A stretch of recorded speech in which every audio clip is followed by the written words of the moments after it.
F2 के equivalent होगा और उसके साथ साथ हमको एक दूसरा मोमेंट मिलेगा, उसकी वैल्यू क्या होगी, y2x2 होगी और माइनस होगी x2y2। क्यों ऐसा लिखा, क्योंकि जो a वाला था वो x1 y1 पर काम कर रहा था, तो उस हिसाब से ये उसका मोमेंट आया था। अब जो ये F2 है A2 पर काम कर रहा है, तो ये इसका मोमेंट होगा। तो सिमिलरली F2 भी जो होगा वो इक्विवेलेंट होगा दो फोर्सेस के, x2 और x2 along OX and y2 along OY के, और उसके साथ साथ एक मोमेंट होगा y2 x2 minus x2 y के। तो नीचे लिखे similarly force F2 is equivalent to force F2 is equivalent to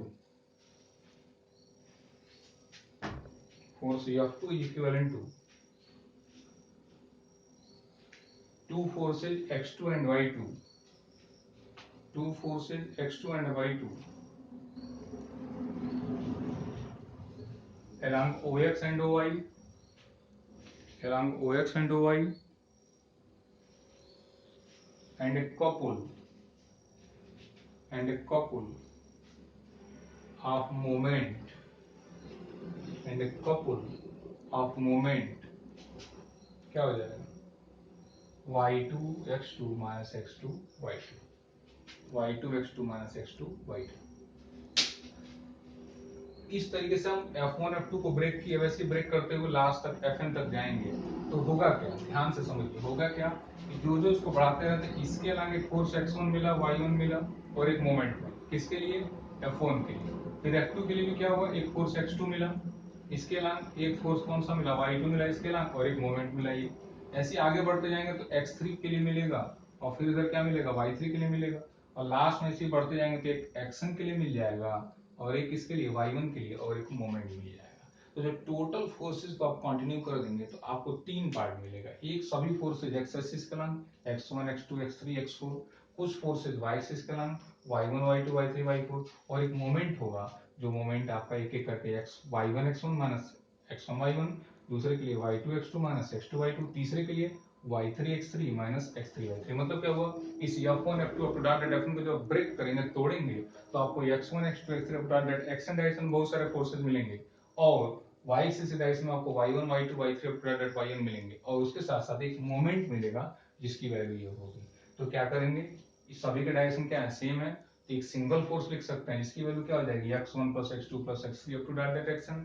ये सभी के डायरेक्शन सेम है, तो हम y1 plus y2 plus y3 up to dot yn लिख सकते हैं, और उसके साथ साथ इन सभी मोमेंट्स को भी हम क्या कर सकते हैं, ऐड कर सकते हैं। नीचे लिखिए, continuing this process, continuing this process,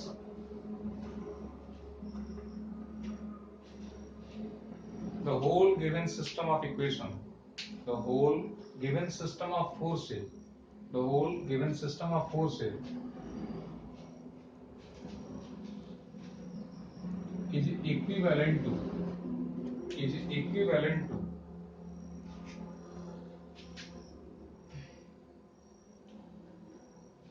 is equivalent to is equivalent to देखिए, पहला चीज क्या होगा, ये फोर्स, कौन सा फोर्स, तो x, जो x किसके इक्वल होगा, तो x1 plus x2 plus x3 up to dot dot xn के, किसके अलॉन्ग, तो along OX, along OX, ठीक है।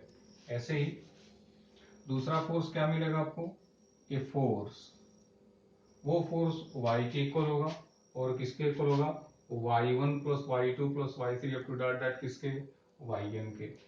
और तीसरा आपको मिलेगा एक कपल, एक कपल, उसकी वैल्यू क्या होगी, तो पहले वाले की क्या थी, y1 x1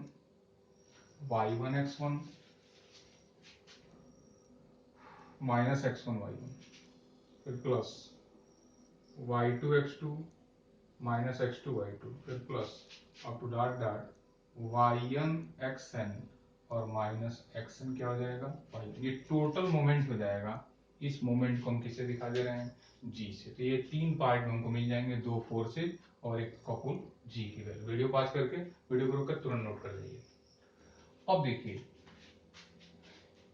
जो ये फोर्सेस काम कर रहे थे x1 x2 x3, उस सबको हमने रिड्यूस कर दिया है, और हमारे के लिए अब क्या हुआ, हमारे लिए बस एक फोर्स x मिल गया है, और एक फोर्स ये क्या मिल गया वाई, यक्स किसके लंग काम कर रहा है, ओ यक्स के लंग, और वाई किसके लंग काम कर रहा है, इस ओ आई के लंग।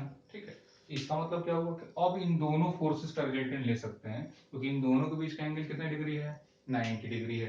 तो दो फोर्सेज एक दूसरे के परपेंडिकुलर होते हैं, तो नेट रिजल्टेंट होता है कितना, याद करिए पी और क्यू के लिए पढ़े हैं तो P square plus Q square. दो फोर्सेज पी और क्यू दूसरे के परपेंडिकुलर होंगे तो नेट रिजल्टेंट फोर्स क्या होता है, P square plus Q square. कैसे जाने, तो आपको पढ़ाया गया ला पैरेललोग्राम अंडर रूट में P square plus Q square plus 2pq cos theta, perpendicular तो थीटा 90 डिग्री, cos 90 हो जाएगा जीरो, और जब cos 90 हो जाएगा जीरो तो ये हो जाएगा अंडर रूट में P square plus Q square. तो अब ये दोनों फोर्स है, देखिए हमने क्या किया, ध्यान सुनिएगा, इस x1 x2 x3 अब डॉट xn को एक सिंगल फोर्स x में कन्वर्ट किया, इस y1 y2 y3 y4 अब डॉट डॉट yn को हमने एक सिंगल फोर्स y में कन्वर्ट किया। अब ये दोनों आपस में क्या परपेंडिकुलर हैं, ये दोनों आपस में क्या परपेंडिकुलर हैं, तो इसका नेट रिजल्टेंट निकाल सकते हैं, उसकी वैल्यू क्या हो जाएगी, उसकी वैल्यू हो जाएगी अंडर रूट में x square plus y square. नीचे लिखे now the resultant of forces capital X and capital Y. Now the resultant of forces capital X and capital Y. Capital X and capital Y will be given by R equals to under root x square plus y square. R equals to under root x square plus y square, x square plus y square. और यदि resultant इसका कुछ ऐसे ही मिलेगा, और यदि इसका resultant इसके साथ थीटा एंगल बना रहा हो, तो उस सिचुएशन में tan थीटा क्या हो जाएगा, तो tan थीटा की वैल्यू हो जाएगी y by x। tan theta की वैल्यू क्या हो जाएगी y by x। तो ये r equal to under root x square plus y square and tan theta equal to y by x, जहां पर थीटा किसके किसके बीच का एंगल है, तो इस रिजल्टेंट r और x के बीच का एंगल है। तो यहां तक लिख लीजिए और नीचे लिखिए where theta is angle between resultant and capital X, resultant and capital X। ठीक है, अब हमने जो करा है उसको थोड़ा समझ लेते हैं। देखिए क्या किया है, सभी फोर्सेस को लिया और उन सभी फोर्सेस का कंपोनेंट लिया। ठीक है, कंपोनेंट लिया तो हमने ये देखा कि सब फोर्स के लिए एक फोर्स F1 के लिए दो फोर्सेज मिले x1 y1 और एक मोमेंट मिला। फिर हमने F2 को ब्रेक किया तो दो फोर्सेज मिले x2 y2 और एक मोमेंट मिला। ऐसे हम ब्रेक करते हुए चले गए। बाद में हमने ये कहा कि सब x1 x2 x3 एक ही डायरेक्शन में है, तो उन सबका रिलेटेंट ले सकते हैं। उन सबका रिलेटेंट को हमने किसे दिखा रहे हैं, x से, जो किसके इक्वल था, x1 plus x2 plus x3 dot dot xn के इक्वल था। ठीक है, और सभी y एक ही डायरेक्शन में काम कर रहे थे, इसका रिलेटेंट हो जाएगा y1 plus y2 plus y3 dot dot yn के, तो उसको हमने किसे दिखा दिया, y से दिखा दिया। और जो F1 को ऐसे F2 को ऐसे Fn को ऐसे मोमेंट मिला तो उन सबको हमने क्या कर दिया, जोड़ दिया। तो पूरे सिस्टम को जो जो आपके n फोर्सेज काम कर रहे थे सबके सिस्टम को हमने तीन पार्ट में ब्रेक कर दिया। फिर हमने ध्यान से देखा कि ये फोर्स एक्स एक्सिस के अलग काम कर रहा है, ये फोर्स वाई एक्सिस का काम कर रहा है परपेंडिकुलर, तो इसका भी तो रिजल्टेंट निकाला सकता है। और इन दोनों के बीच का एंगल 90 डिग्री है, तो इसका रिजल्टेंट क्या हो जाएगा, x square plus y square हो जाएगा। इसका रिजल्टेंट क्या हो जाएगा, x square plus y square हो जाएगा विद अंडर रूट। मतलब क्या हो गया, हमने इस पूरे क्वेश्चन में ध्यान से देखे तो अब इसकी जरूरत है नहीं, इस सबको हटा के हमने उसके जगह पर किसका यूज कर लिया, आर का। तो देखिएगा हुआ क्या, ये पूरा सिस्टम ऑफ कोप्लेनर फोर्सेस, इस पूरे सिस्टम ऑफ कोप्लेनर फोर्सेस को हमने एक सिंगल फोर्स आर, और एक मोमेंट जी में क्या कर दिया, कन्वर्ट कर दिया। जहां पर आर किसके अलावा काम कर रहा होगा, आर्बिट्रेरी चूजिंग पॉइंट हो, ये आपने हमारे अपने तरफ से हमने एक्स और वाई कंसीडर किया था।